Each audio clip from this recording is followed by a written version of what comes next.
Thank you. Thank you. I'm getting older, and I'm starting to take bigger steps in my life the older I get.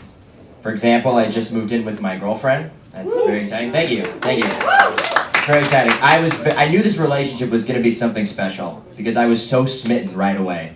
In fact, when we first started dating, but before we were even exclusive, I liked her so much I turned down a threesome with 2 random women in a dream. That was a rough wake-up call. I'm at the age where all my friends are getting engaged, and they're all posting the exact same photo on Instagram. Every engagement post is exactly the same. It's always the guy doing this thing, and the girl. What is the girl doing in every engagement post? Yes. Oh my gosh, Tyler! They can't believe it! So surprised. Don't act surprised. I know you're not surprised your boyfriend of 8 years finally caved in. I can't believe my eyes. I couldn't believe it. What a surprise. You both hired the photographer hiding in the bushes. You weren't surprised when you saw him put on his one nice sweater for your walk before dinner. It's so inauthentic.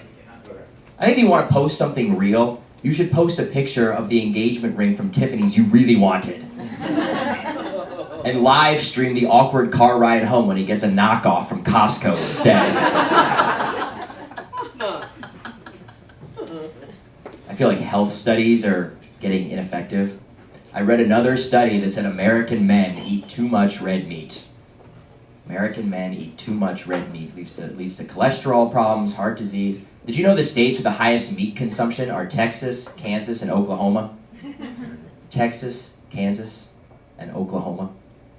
I think if doctors want to help men in these states, tell them eating red meat makes you liberal. You tell a bunch of good old boys McDonald's will make them vote blue, the line at Sweet Green will start looking like an NRA convention. Dudes will be crushing beet salads at football games. Yeah. Run the damn ball. Pass the ball, Sonic. Yeah. Whole Foods parking lots will be filled with Ford F-150s.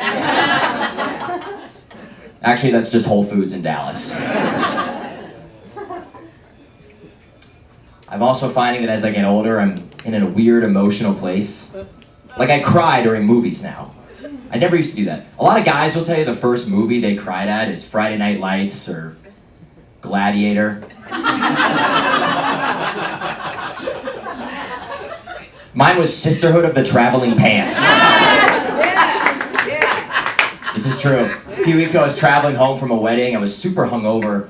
And of the in-flight movie options, Sisterhood seemed like the most wholesome. And I don't know if it was the hangover, but I found myself getting emotional about that magical time when you're not quite a woman, but no longer a girl. That might sound insane. But what's really crazy was when Carmen's dad just doesn't get, she's not a little girl anymore.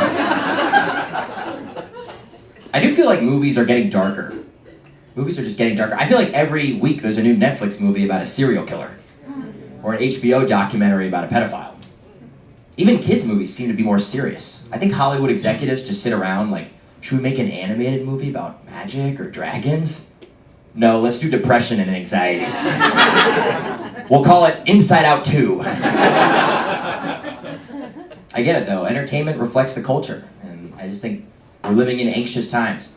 Kids especially, kids are just more exposed to all sorts of stuff. It's like when people say, oh, high schoolers are so political these days. Well, that makes sense, they're more exposed to it. When I was in high school, we didn't care about politics. The only political debate in my high school was fuck, marry, kill. Sarah Palin, Michelle Obama, or Laura Bush. And believe me, that was a contested result. I don't know, it was a simpler time, and I think Hollywood knew it, because according to IMDb, from 1999 to 2010, there were over 200 coming-of-age movies. And they're all just about a dorky friend group trying to get laid. There's no anxiety on screen. The only anxiety we saw on screen was watching the kid from High School Musical choose between basketball and singing. You also know today's messed up because we're in the golden age of movies about incels. You know this term, incel? involuntarily celibate, these like creepy, lonely, weirdo men. I guess we did have that. We did have those when I was growing up. We had that. Remember the movie about the lonely orphan? Grew up in the abusive household. Horrible scar on his face. Harry Potter. That's right. Harry Potter was the original incel movie. You're telling me the most famous wizard on the planet couldn't get a girlfriend in 7 movies? All right, thanks guys. Thanks so much for your host.